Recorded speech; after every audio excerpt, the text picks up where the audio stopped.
মধ্যে নারায়ণগঞ্জ সিটি কর্পোরেশনের কর্মরত পরিচ্ছন্ন পরিদর্শক আমাদের প্রতি বছরের ন্যায় এই আন্তর্জাতিক মাতৃভাষা দিবস উপলক্ষে শহীদ মিনারের চতুর্দিকে পয় পরিষ্কার করা হয়, বিভিন্ন পুরনো পোস্টার অপসারণ করা হয়, ব্যানার অপসারণ করা হয়, তারপর ওই বেদিতে পয় পরিষ্কার করা হয়। আপনার হইল প্রত্যেকটা গাছের মধ্যে নতুন করে রং করা হয়, সাদা রং, লাল রং। তারপর ওই শহীদ মিনারের ভিতরে লাল এবং কালো রং করা হয়। গেটের বাইরে পোস্টারগুলো অপসারণ করা হয় লেবার দ্বারা।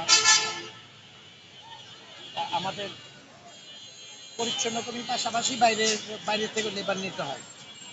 এটা আজকে গত 4 দিন যাবৎ আমাদের পরিচ্ছন্ন কাজ চলতেছে। 16 তারিখ থেকে শুরু হয়েছে, 20 তারিখ বিকাল